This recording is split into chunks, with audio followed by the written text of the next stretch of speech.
Welcome to Brother Benson Media. Today we are doing a special with our brother from Uganda, and we just want to have a conversation about his life, how he managed to come to United States of America, and just to know a little bit about himself and his journey. And that's it. And it's going to be a very nice conversation, and I hope you will enjoy. And before we go to the main topic of his story, we can just give him a chance to introduce himself to our viewers. Welcome, brother. Hello, hello everyone. I'm delighted to be here. My name is Isaac Sally from Uganda. I'm an international fellow with Anderson Center for Autism, and I'm a father of two and a married person. I'm a husband to someone, Marjorie Sally. So I'm humbled for this invitation. Thank you very, very much, brother. I didn't know that you're a family man. Yes, I Thank you very am. much for letting us know. We just want to know your journey on how your journey to United States through international fellowship exchange program, and how it happened, and maybe a little bit background of yourself apart from being a family member, your sibling, your mother, your family, the extended family, Hmm. and your educational background, maybe. Okay. First, I'm a teacher by profession. Mm. I started teaching as a profession in 2015. I have a 8 years teaching experience because even here in America, I teach. Mm. I train at the same time, teach others, impart others with with skills. Um, I hold a bachelor's degree of arts in education, and on top of that, I don't want to say a journalist by profession, but I'm a journalist by practice because I've been in the service for over 15 years. Yes. I Okay. started in 2008. I Uh-huh. remember I was at school in my high school in Seranga Memorial School in Kalangala. Mm. And I happened to go for International Children's Day of Broadcasting. And that was organized by UNICEF. Mm. And they recorded my program. So that's when the radio station in our area called me upon to take it. So I was a student at the same time working. They could come and pick me from the school to go and work. So you see how, because of my talent, and Uh-huh. I managed to be like that. So I've been in the service of journalism since 2008. Mm-hmm. So I'm not wrong to say that I have a 15 years experience. Mhm. I'm a talented singer, not musician, because a musician is a multi-instrumental player. Mhm. But I love music. I play music. I write songs. And I've also done it since 2010. When I was going to university, I wrote albums for my school. And up to now, I'm still writing. So I've also recorded my own songs. I have over 16 and some videos on my YouTube are there. I'm a family man. Mhm. I have a son as my firstborn and a daughter. And the Buganda Kingdom, I was privileged to be honored and given responsibility as a youth representative from my county to the kingdom. And also, I'm a Rotarian with the Rotary Club of Kalangala Sese Islands.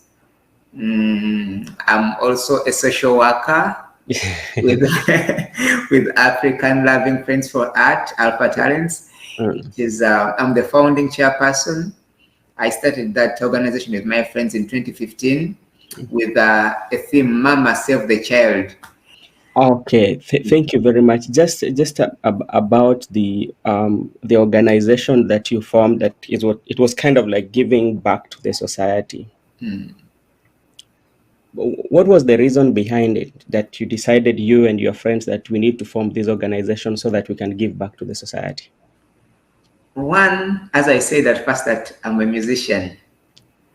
So I like music. Mm-hmm. So we call it DRD, DRT. Mm-hmm. So discover, realize, and develop the talents is about, one, we first look at which talent you have. If at all it is art, Mm-hmm. then we realize it by training you. Mm-hmm. We started this organization, one, to address the challenge of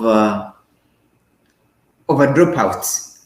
Mm-hmm. Because many of the dropouts they drop out of school for minor reasons Mm-hmm. in your eyes, but Yeah. major reasons to them. Yeah. Like someone can fail to go to school because he doesn't have a menstrual, they call it sanitary towels. Yes, I know that. Yes. And it is $1. Mm-hmm. Now it is $1.50 in Uganda. Mm-hmm. So we thought about how we can support them, not giving them money every time to buy, but one, to give them the ability that you can use your talent and earn something. We are not just going to give you as a beggar, but you can use your talent to earn something. And secondly, if a person leaves the school because of a sanitary towel, she can also leave school because of school fees, because you see that a towel is $1.50, but school fees may be at $100. So we brought out that thing, that association to advocate, one, two, to equip, three, to use our means to support them. And I'm humbled and I'm glad to inform you that we have graduates out of our program. We have them. Yes. We have others who ended in, we call it senior 6 in my country. I don't know how we call it in Kenya. But, even here in America, they call it middle school is S4, then high school diploma is S6. So we have supported some even to high school level, others to primary, and because of other challenges, they are failed. So that's the cause of our bringing up the alpha talents, and also to make them know that they can go to studio and make their own projects, and many of them have got their projects. Yeah, that's a big investment to the community, and I think it will create change, and it will also give them the vision that one time, if they are blessed along the way, they will have to give it back to the society, because the battle, it was passed to them, so you have to pass it over to other generation that is coming. Absolutely. You talked about Buganda Kingdom. Most of the countries that had like the kingdom, the colonizers kind of like fought this, and some of them no longer exist. But you find like Buganda Kingdom has been existing for years and years. So how did they resist the British so that they could stay until today? Because there's so many kingdoms in Africa that the we abolished. Yeah, were abolished by the British rule. But when I comment about, when I dig deep into that, some people will take me political, but man is a political animal. You can't avoid politics. Yeah. But Buganda Kingdom has a rich history. I think it is only Buganda, as of now, that still maintain these structures in Uganda. And also, secondly, it is because Uganda came out of Buganda. Okay. People don't want to listen to that, but that's the truth. I, for myself, I have a shared blood from a different, from one tribe to another, but I can ably say that Buganda had firm roots, because when I read history, they tell us that in 1986, when there was a junta in Uganda, the Baganda had to go to the bush to fight the regime of then. But on going to the bush, they had to be first convinced that their king will be returned. So you see that Yeah. that love. Mm-hmm. And when the government, no, that was not, it was 1980. So in 1986, the government, the current government took over power. Yeah. But they say the king also was there in the bush himself. Okay. Now, when he came, when Mr. Museveni came into power, he had to fulfill the agreement of returning the kingship. Okay. So it was like someone who has been starved for years Mm-hmm. and is being given a delicious meal to start with. So when when the king was returned in 1993, it was like a new beginning for the nation. I Mm-hmm. want to tell you that Uganda has, as per population census of 2000, I think 2020, 2013, it has 45 million plus of people, but 70% of the population speaks Luganda. Mm-hmm. It's not because Buganda is a big area, Yeah. but it is because it is the central, it is the center of Uganda. Oh, the center of Uganda, yes. And Luganda is the language of business. You have Swahili. We much want to learn Swahili, but Swahili in Uganda doesn't work, my dear. When you speak Swahili, you are either a robber, you are, you are a police officer. Uh, You know, those robbers use Swahili because many of them maybe are ex-combatants, you know. okay. So now Buganda Uh-huh. managed to stand all the waves because people were yearning for it. And secondly, Mm-hmm. you cannot touch the politics of Uganda without talking about Buganda. That's the Uganda. fact.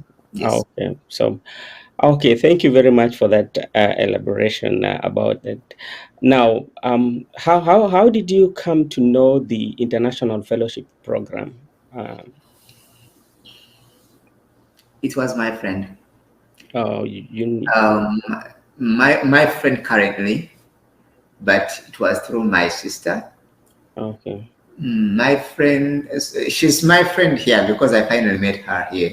Okay. But she talked to my sister because my sister is also a teacher by profession, and my sister shared the information to me. So I had to contact the coordinator here. We talked via WhatsApp, Mhm. and she asked me to send my CV. I sent my CV with all the information I've given you about the groups, the what, the radio. So she said, your experience in education is good. Mm. How do you know about this kind of education? So I made her know about everything, and because of our background in the islands, I had experience about people with this kind of needs, and Mm. that's how I got to know about it. Okay, and so you were based on your experience, your qualification that made you to go through. How was the process? The The process process was the process. from the time you started doing your paperwork to the embassy until that time you were given the visa. I got my visa in 4 months. Oh, okay. 4 months. Mm. Let me see. The time I received the papers, actually, I got my visa in 2 months. In Yeah. 2 months. But the whole process to coming here took a year. 1 year. Yeah. Oh, From the word hi, yeah.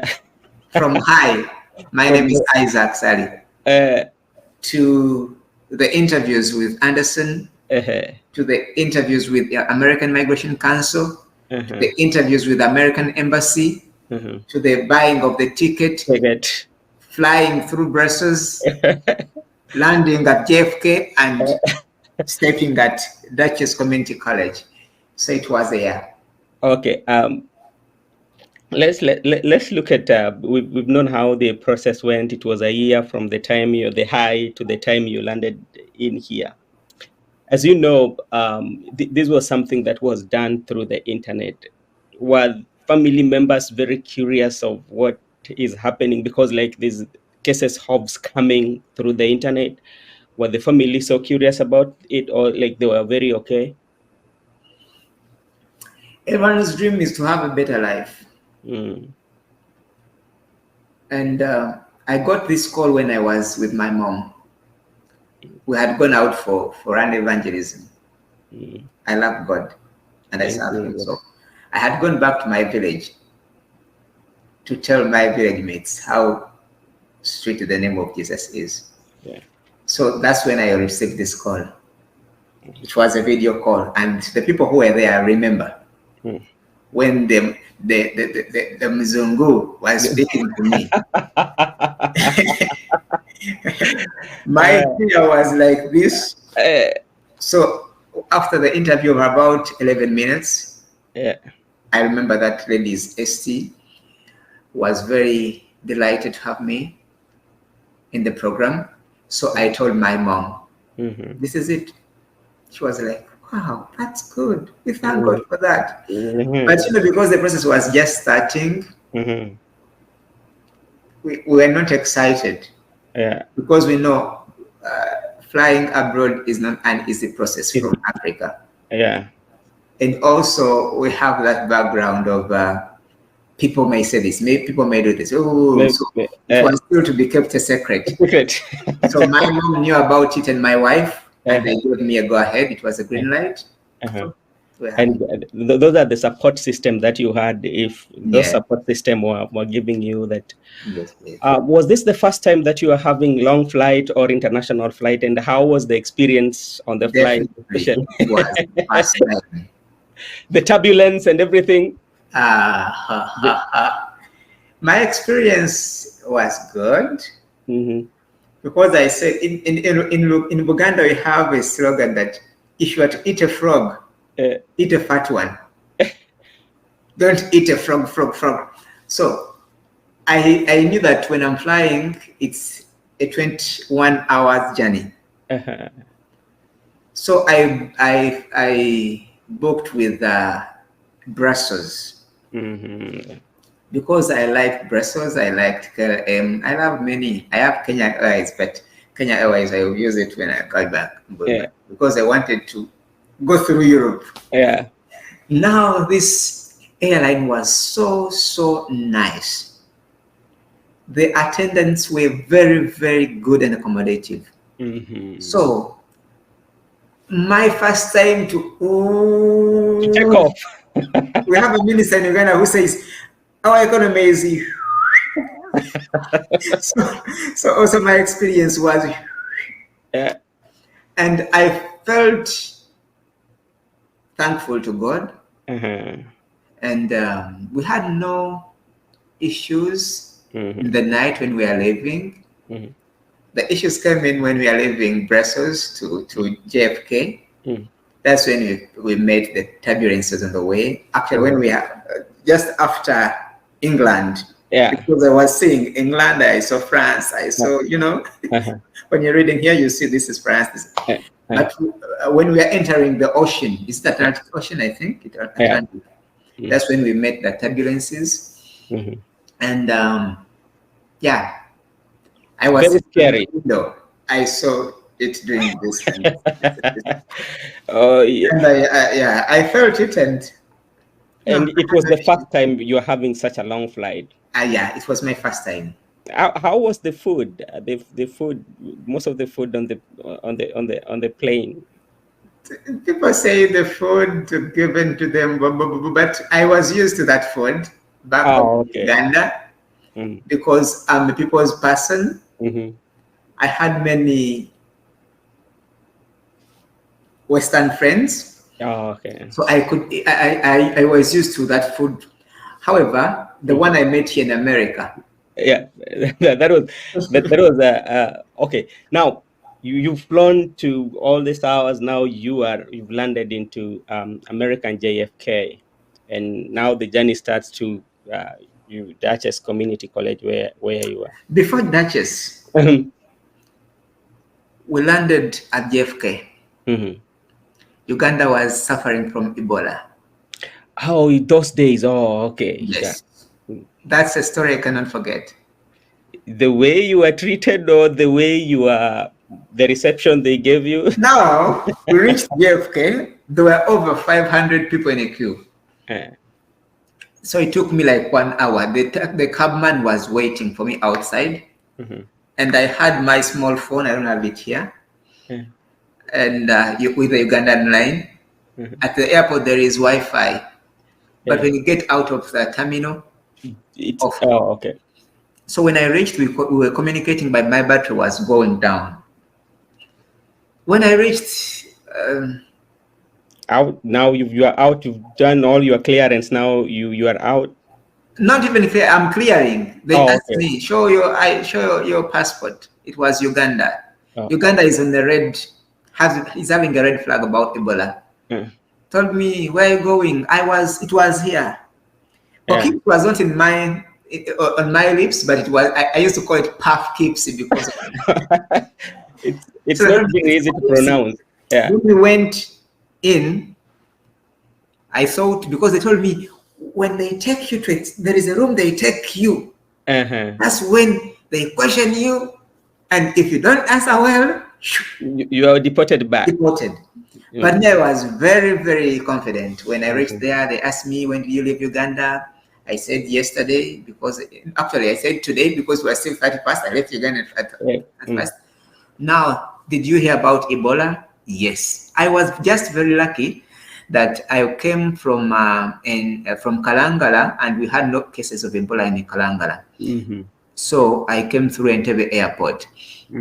Now those questions, they took my temperature. Do you have this? Do you have this? No, I don't have. Then they gave me a temperature gun. They gave me this phone. That's where I received I will never forget America for that treatment. I had my Ugandan phone, but they gave me this phone with a line and a plan for a month. And they gave me a doctor. You see that treatment? A doctor to follow up my health. In case I have any issue, I just call. Actually, the doctor is a Kenyan, but he was. Whenever he called me, Habari. So,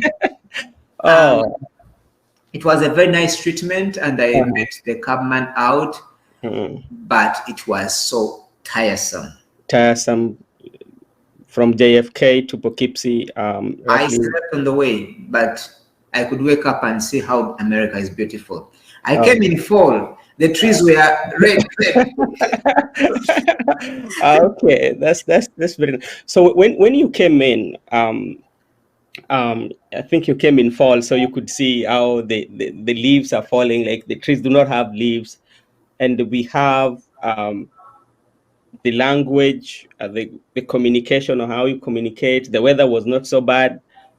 How did you cope up with the communication in terms of the pronunciation? Because like from Africa, we do have our own accents and I'm proud of my accent, How did you cope up? Because like sometimes you can speak with somebody and you speak one word, but like they don't understand, they don't understand what you're saying, How did you cope with that?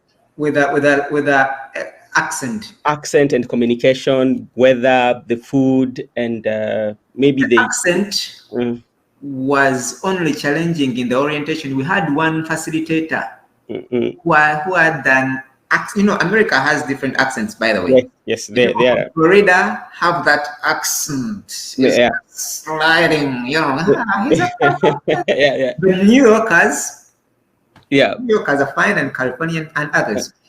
So this one was a challenge, but for something like 2 days, because the lady could come just like for 2 hours a day to train us. But the rest were fine. And back home, I had worked with people from different countries, especially Americans. I had American friends. I had the Dutch. So it wasn't all that challenging. But the weather.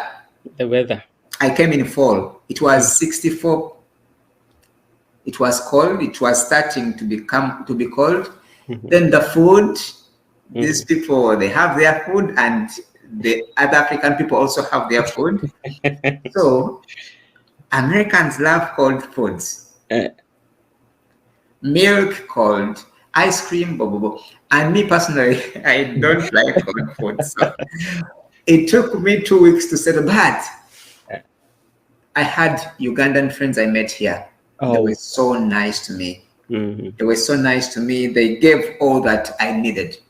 They gave me the traditional food back home. I ate the matoke, Mm. the ugari. In Uganda, we call it kaunga. Or kaunga. Yes, so I adopted the food steadily as I'm also going with this. But now I'm used to American food. Okay, you go to fast food very quick. You go, you do to the drive-through order your fast food. You eat as you go, or you don't do fast food. Fast food, I ate. Because back home we used to eat fast food. Mhm. Here I ate for some time, but you know, Yeah, we have that in Africa that you should eat that. Fast food is just, you know, it's junky. yeah. I eat when I'm on the wall that I can't make my food. Okay, and now when after now coming and joining the program, because I know the program might be having some other international students too. How was the program, and what lessons did you learn, or are you still learning from the The program? program is so nice. I've learned how to handle people, and I said to myself, if I'm to go back and teach, Mm-hmm. I'll be the best teacher in Uganda Mm-hmm. because I've learned to handle. Yes, I had my students at home loved me so much because I was handling them. You know, me, I'm a psychologist by Yeah. making. I Mm-hmm. read people's minds. I know how to handle them. And when I left my school, my students cried. The parents called me. Mm-hmm. So they love me so much. I just know that. Even my fellow teachers. Mm-hmm. But I've added on something on how to Mm-hmm. handle people with special needs, people with no special needs. But the experience here is also professionalism in handling. Mm-hmm. And in ABA, Applied Mm-hmm. Behavior Analyst, Mm-hmm. we learn a lot Mm-hmm. because I want to become a registered behavior technician. Mm-hmm. And I've learned a lot from the American setting. If we can copy this back home, Mm-hmm. we can change the way things are seen and understood. So it's a very nice experience, and I've worked with people from international walks. I work with Kenyans, I work with Malawians, Mm-hmm. South African, no, people from Asia. What about people from Nigeria, Ghana, No, Malawi? Ghanaians only. Nigerians are not here. We don't Oh, have Nigerians, we don't have South Africans, but I have people from Ghana, Bhutan, Bangladesh, okay. the Americans, Russians, every person Mhm. from a different walk of life. Okay. So when you So, have mhm. international friends, they also help you to learn international things, you know. Yeah, that kind of like exchange of Mm. what is happening in their country as compared to what is happening here. Now, because like you've lived two lives, you've lived the Ugandan life, and you've also lived the American life. How do you compare them? The pros and the cons of both of them. Uganda Mhm. is the best Why do we call it Pearl of Africa? because it is naturally rich. Oh, that's the reason? It is the power whereby everything you want in Africa can be found in Uganda. Oh, that's the reason behind it called Pearl of Africa? We have 64 lakes, Mm. only two are salt, the rest, out of the 64, two have fresh water. Mm. We have mountains, we have, the climate is just that. Here in America, we have 4 seasons. In Mhm. Uganda, I think we don't have seasons. I think Kenya we have In Kenya, you have winter. we have two, but we call it the planting and harvesting season. Wonderful. The summer place you're gonna have wet and dry season. Dry is harvesting, wet is planting. Yeah. But Uganda, Mhm. like America, is so loving. Mm. In Uganda, we have Eritreans, we have Rwandese, we have Ethiopians, we have South Sudanese, we have Kenyans. People come from their different countries and come and feel at home. The same applies to America. Americans are so loving. Actually, in America, it is by law to be accommodative. Yeah. Because if I feel discriminated, I can easily report. Yeah. That's America is extra mile away from other European and American, South American. They are so accommodative. So when I compare America with Uganda, they have a unifying factor of being accommodative, and receptive. Two, America has people from, as I've said, from different races. And three, now the difference is culturally. Yeah. The culture. I have my culture as an African, and I have a culture. Here, there are more of, when I say individualism, you will say that, you say they're accommodative. But individualism, what I say is many people mind their business. In Uganda, we mind about everyone's business. Mind about everyone's business. Okay. So I care about my neighbor. I cannot sleep when I have not seen my neighbor in a while. It is no business here. And like most of African countries are like, when you meet somebody, when you meet somebody on the road, then you have to say hi. Just greetings is something that is very precious for an African man or an African person. Just saying hi. Yeah. So also in Africa, we have that manhood. Yeah. Yeah. In America, no. Also, the other challenge here is addressing people. Yeah. He, she. Yeah. That's the challenge too. Them. Yeah. So in you have Uganda, your brother Benson, you are a he. You have to be very mindful on But how here you have to be mindful about someone may be appearing to you as he when he's a she, Yeah. So that's I address them as them. Them. Yeah. That's true. So my brother, before we wind up, or I think so, maybe you might be having something to tell us, but like on it's okay. On the general, if you look at everything from the time you started your journey from Uganda with all the things that you've done to your society, to the time you've come here in America, and all that you've achieved, and maybe some ideas that you've also gained here. When you look at now life, what can you say about life in general? I believe life will never be the same. I was going to join the army back home before I came here. I taught for 7 years, but in 7 years, I was not recruited in public service because the government said limited funds. They also said retirement was not yet, people, retirement in Africa, even people can afford their, because of a living, which is understandable. But I wanted to join the army because the salary I was receiving was, I don't know if it is fine to say it out here, but no, it's there. I could not make $200. So it was funny. It was, yeah. But here I'm a trainee. Fortunately,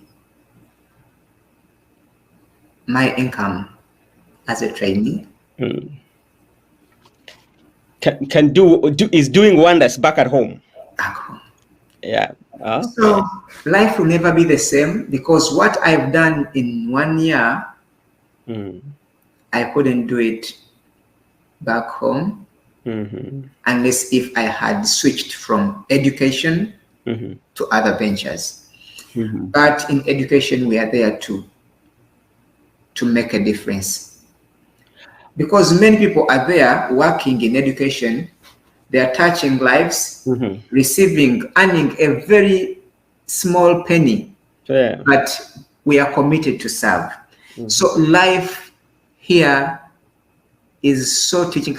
I want to talk about the issue of saying time is money. In Africa, it doesn't, sorry, not in Africa. Back home, in my school, time is money. We used to say it, but it wasn't working as it is here. Because here, when they say time is money, an hour you spend away from work, you are losing money. You are losing $1. Yes. The time you spend, right now, you see, you are interviewing me. Yes, but I'm also attend. You know, you receive a message, you have to apply, because that is money. Money. You understand? So life has greatly changed and been impacted, but one, because of being here, just being here. Two, because of the experience. Because even if I go back home as an ABA, you have to be with some good money to employ me. Yes. And I know maybe there are people who will be watching this show later in the day, and maybe if they are from Uganda, they are from Kenya, Tanzania, and they might kind of like interested to know this international fellowship exchange program. What do you have for them, especially, and those who have done education basically? Anderson takes psychologists, people who studied psychology, social work, social administration, education, etc. And Anderson has a website. It is Anderson Center for Autism.org. When you scroll down, you find careers, you find, it's not a job, it is a career. Yeah. Because we learn a lot. So people can just go to that website. This process, unlike other processes I've gone through, it is very transparent. If you have the qualifications. If you have the qualifications, yeah. So the qualifications are in that line. Psychology, social work, social administration, education, or we call them human sciences, human science subjects, human science courses. So just apply, because it is a career that changes everyone around us. So I encourage everyone, even me, when someone reaches out to me, I help them with an open hand, with giving them, guidance. Because I can't give more than that. I can't give you money. I can't give you what, but I can guide you that yes, if you have this and this and this, just apply. If you have any inquiry, you can make. And also the people here in Anderson, they are very good and very encouraging. They are very supportive. So if it is opportunity, please, people out there, Ugandans, Kenyans, Tanzanians, Ghanaians, you can apply. All people from African nation, Africa, Asia, it is international. It's international, by the way. South America, Europe, because we've worked with people from Albania, Brazil, anywhere in the world. So any of our viewers who is interested and has qualification on, we call them science humanities. We call them human sciences. Human sciences. Okay, so you can do that, or you can go on the comment section, say something, then I might get you through the comment section and give you a way forward on how to get the contacts and everything, so you can be part of the team and you can see how your life will change. Yes. Not necessarily your life, or even people who surround you, your family members, your village, and everyone. And you will learn a lot based on what Mr. Isaac has really narrated to us. Mr. Isaac, anything that you want to tell our fellow Ugandans and fellow East Africa members? I would like to encourage Africans that it is Africans that will change Africa. And everyone has the ability to change. There is a statement that people normally say that it is not your fault to be poor, but it is your fault to die poor. But this goes with luck, hard work, and preparation. You can be a hard worker, but when you don't prepare, you can't make it. You can't make it. You can prepare and work hard, but if you're not lucky, still you can fail to make it. But what makes it is, 1, being prepared, 2, working hard, and having the luck. So it is Africans to change Africa, because different people have different ideologies when you combine them. When you see the UN, the Europeans mind about their business, the Americans do the same, Africans ought to do the same. But you can start from scratch to something. You can use whatever you have to find a way out. If you have an opportunity, please use it rightly and wisely. People send links for scholarships. Please go to those links, visit them, follow, fill everything. Americans, Canadians, Europeans want documents, want clean paperwork. Documentation. Yes. So you cannot change your home when you don't have the ability. In Africa, a rich man speaks, a poor man doesn't speak. Yeah. We had communities where they could not invite us because we had no money. But today they invite us because and I can't blame them, because how can I run to someone who will not help me? Today they call us because they believe we can be supportive.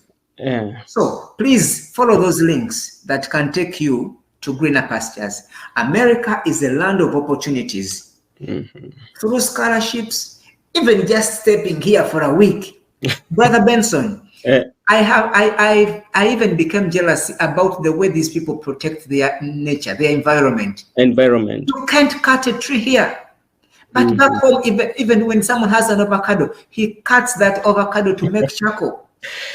But maybe it is because of the policies, because of poverty, because of ignorance. But I can't say we can just sell our future in ignorance. So just one step in America makes you understand the values, because if these people didn't preserve this green nature, they wouldn't have what they have today. So back home in Africa, we cut trees and still have the fresh air. So how about if we had reserved, if we have conserved the environment? So there are very many things I can talk about and make a day go down. Yes. I've said like 8 things in one minute. So let us love our Africa, let us love one another, and let us help each other, no matter the background. As long as you can put a hand in someone's life, that person will count on you. But something that I've really realized is that when you come abroad, especially, and you meet Africans abroad, they are very friendly. Yes, they are one community. They are one community. They say that this is a Uganda, no, this is a Kenya, no, they say this is an African. May I have 3 Kenyans where I work? where I trained from. But I've learned many foods from Kenya. They cook for me. They do everything. They share.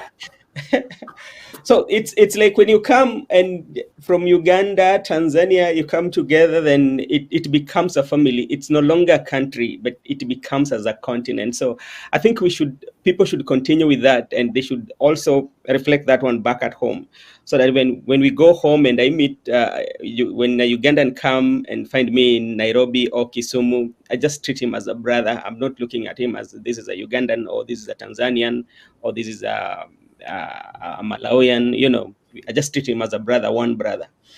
Okay, brother Isaac, thank you so much for your time. And I know if we find another time, I will invite you so we can talk much about Uganda, especially the tribes of Uganda. Tribes, the politics, the law, everything. I'm well versed about Uganda because I've been there for more than 30 years. Yeah, the politics and the lifestyle of Uganda, So thank you very much, and we will have another session with you for our viewers. Before you close, Brother Benson, I want to thank you. Okay. For giving me this opportunity. Thank you so much. May God richly bless you.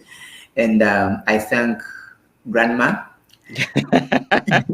Yes, Grandma should be given something.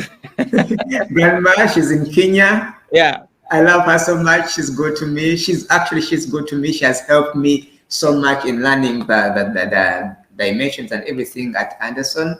And I also thank you for this opportunity. And I send my regards to my people back in Uganda, because I'm going also to share the link with them. They will be seeing this video, they will be watching. So thank you so much for this opportunity, and any other opportunity, I'm very grateful. Thank you very much. And for our viewers who will be watching this, kindly invite a friend to subscribe in our channel so you can get information like this. We have like most of Africans who have traveled through various opportunity to United States. We will be talking to them, and we will know more about their life and how they came over here and the opportunities that they can give us so we can share with the people at home. Thank you very much, and may God bless you so much.